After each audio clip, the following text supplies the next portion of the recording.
45 বছর বয়সী অলি ও 40 বছরের রহিম। বয়স মধ্যবয়সী হলেও তাদের আচরণ, চলাফেরা, কথা বলা সবই পুরোপুরি শিশুদের মতো। তারা নিজেরা নিজেদের যত্ন নিতে পারে না, খাবার খেতে পারে না, পোশাক পরিধান করতে পারে না। মস্তিষ্কের অস্বাভাবিক বিকাশ বা সেরিব্রাল পালসির কারণে তাদের বুদ্ধি শিশু পর্যায়ে।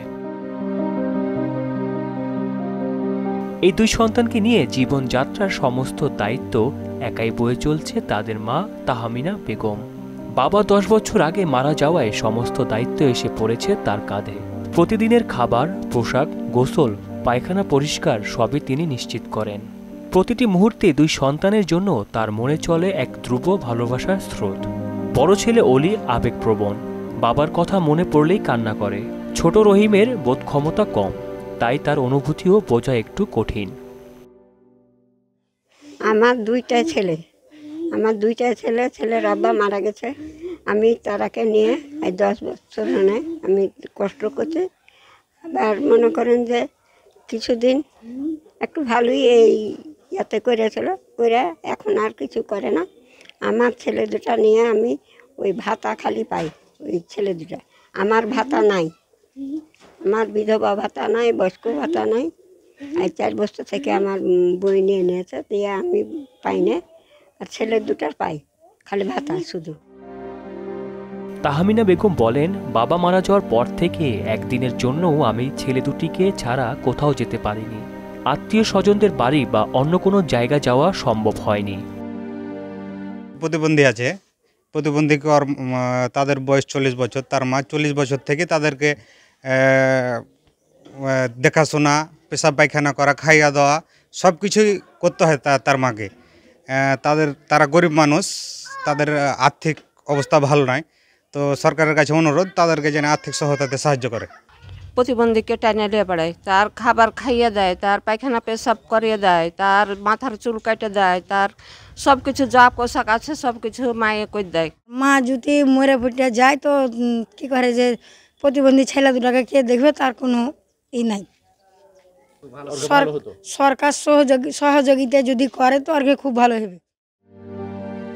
৬৭ বছর বয়সী এই মা নিজের হার্টের দুর্বলতা ও শ্বাসকষ্টের মধ্য দিয়েও প্রতিদিন সন্তানদের জন্য লড়াই করছেন। তিনি জানান, আমি না থাকলে তাদের দেখভাল কে করবে? সরকার যদি আমাদের জন্য কোনো ব্যবস্থা নিত, হয়তো আমার চিন্তার বোঝা কিছুটা হ্রাস পেত। ও তো বুড়া মা ছাড়া কেউ যে দেবে, যে 10 টাকা দিবে এরকম কেউ নাই। আপনারা একটু দেখেন, সরকারের কাছে আবেদন যেন এরাকে একটু দয়া করে যেন দেখে। এখন ওর স্বামী নাই, এখন হলে ওই যেটা মনে সেটা যেতে পারে, কিন্তু বাচ্চার জন্য যেতে পারে না। এখন যদি মৃত্যু হয়ে যায় তখন কে যে দেখবে? তো আপনারা যদি চেষ্টা করে দেখেন তাহলে ওটা খুবই সহযোগিতা করলে খুবই ভালো হয়। গোমস্তাপুর উপজেলা সমাজসেবা অফিসার জাহাঙ্গীর আরিফ বলেন, অলি ও রহিম প্রতিবন্ধী ভাতার অধীনে রয়েছেন। প্রতি মাসে 900 টাকা করে ভাতা পান। তাদের মায়ের বিধবা ভাতা চালু করা হবে এবং সমাজসেবা অধিদপ্তরে আয়বর্ধক প্রকল্পের মাধ্যমে কোনো কর্মসংস্থানের ব্যবস্থা করার চেষ্টা করা হবে।